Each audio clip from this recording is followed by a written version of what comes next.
Le doute est comme une épingle sous le pied.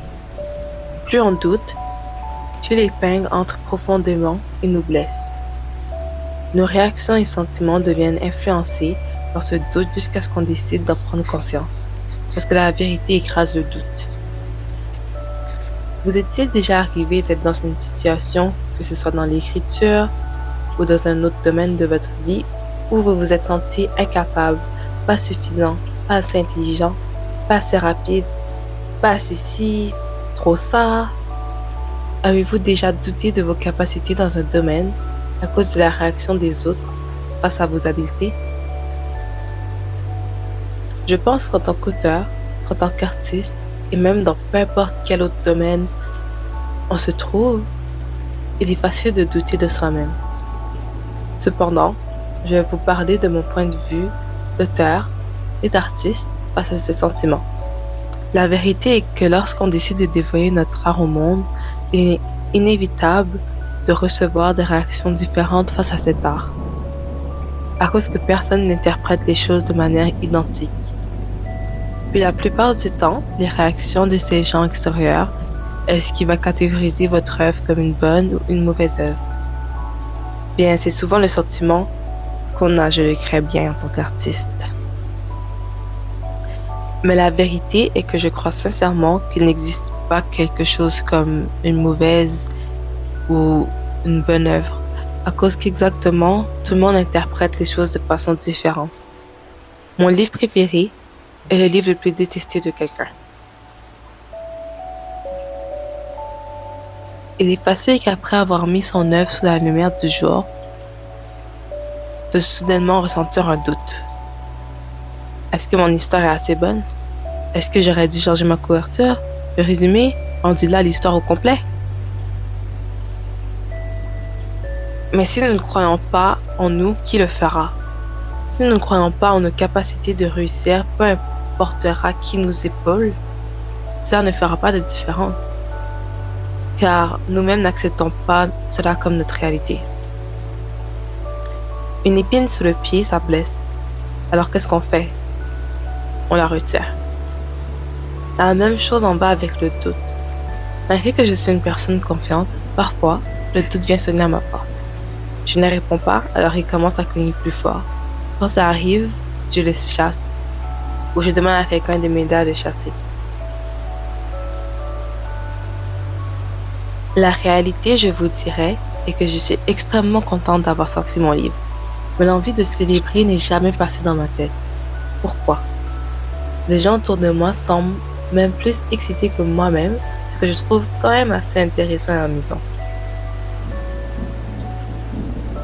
Je pense que cela est peut-être dû au fait que je savais que j'allais réussir à le sortir et que pour moi, cette réalité existait déjà. Ou peut-être bien à cause que j'ai l'impression que le vrai travail ne fait que commencer.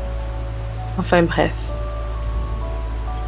Quand je me suis attrapée en train d'avoir ces pensées, je me suis remise en question. On dit qu'il faut savoir célébrer chaque petit pas. Il faut être fier de ses accomplissements, aussi petits ou aussi gros qu'ils soient. Et je pense bien que je dois m'entraîner et travailler à faire cela. Je ne sais pas si vous avez déjà lu le livre L'Alchimiste de Paulo Coelho, mais sinon je vous le conseille fortement. Le message que renferme cette histoire est sublime et quelque chose que nous devons tous garder dans nos cœurs. Le vrai trésor est le chemin que nous avons dû parcourir pour l'obtenir. En d'autres mots, enjoy the process. Prends plaisir dans le processus. Écrire un livre est toute une aventure.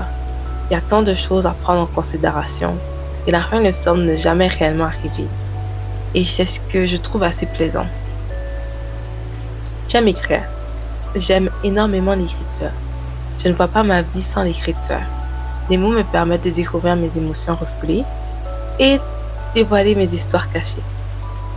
Si je devais choisir quelle partie j'ai préférée dans la création de mon tout premier roman publié, j'aurais de la difficulté à le faire. En fait, je ne saurais le dire. Sincèrement, chaque partie a son charme. Que ce soit le premier jet, les je ne sais plus combien relectures, la relecture par les bêta-lecteurs, le world building et j'en manque. Cependant, je peux dire que la correction et moi, malgré que je sois autrice, on fait deux. Bref, quand j'écris mon livre, j'ai tout simplement aimé ça. Arriver à la fin n'était pas une obsession parce que je m'amusais énormément. Dans tout ce que j'entreprends, il faut que je me souvienne de ce côté de moi et que je l'applique. Car chaque petite victoire mérite une célébration. Sinon, le résultat final également aura peu d'importance à nos yeux. Donc maintenant, en entrant dans ce nouveau chapitre qui est le marketing, je veux vraiment me concentrer sur enjoy the process et ne pas stresser pour les résultats. Parce que c'est seulement en chassant le stress et le doute que je pourrai réellement célébrer mes réussites, aussi minimes qu'elles soient. Cela veut dire de ne pas me comparer aux autres et naviguer dans mon propre bateau. Affronter mes propres vagues, vaincre mes propres peurs, faire mes propres erreurs et battre mes propres records. Alors voilà, encore une fois, nous avons atteint la fin d'un podcast. J'espère que dans mes mots, vous avez su vous retrouver et que par ces mêmes mots, vous saurez fermer la porte au nez du doute. En tout cas, sur ce, c'en est assez pour la réflexion du jour. J'espère vous revoir au prochain épisode de Journal d'une autrice. À la prochaine.